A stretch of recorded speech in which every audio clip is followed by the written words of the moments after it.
Siapa dia 10 golongan yang sesat yang masuk dalam neraka? Kata pengarang kitab, golongan yang keempat terbesar adalah golongan Al-Murjiah.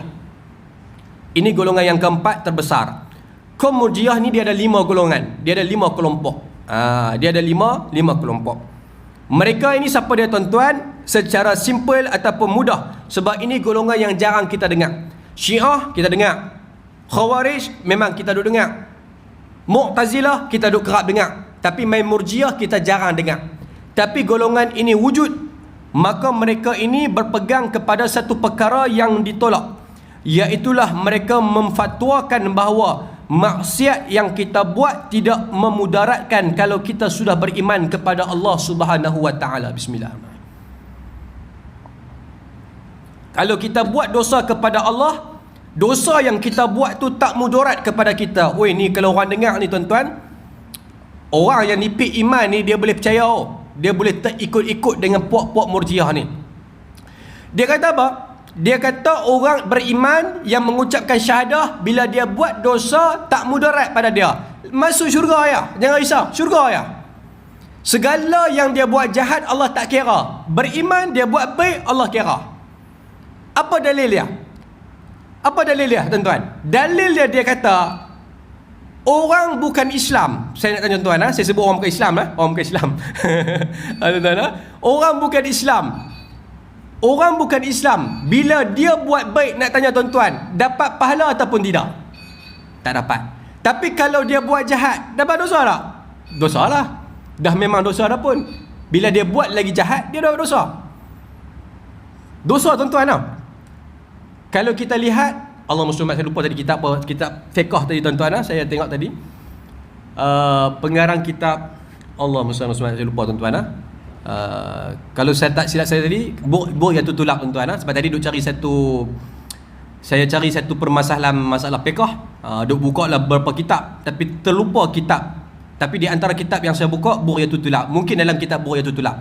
Tuan-tuan, dikatakan bahawasanya orang yang bukan Islam, betul, buku yang tutulak tuan-tuan. Orang yang bukan Islam dalam perkara bab zakat ternakan, dalam bab zakat ternakan boleh cari. Dikatakan bahawa salah satu syarat zakat adalah Islam dalam perbahasan tu.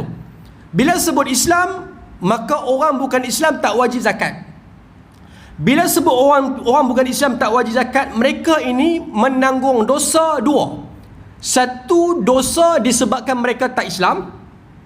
Dan yang kedua adalah mereka tidak menjalankan ataupun mentaati apa yang Allah suruh. Dua kesilapan mereka. Satu pasal bukan Islam. Satu bukan Islam. Dan yang kedua pasal mereka tak solat, mereka tak mendirikan zakat, mereka tidak melaksanakan apa yang Allah suruh, dan mereka meninggalkan apa yang Allah larang. Diazab dua kali ganda disebabkan perbuatan tadi.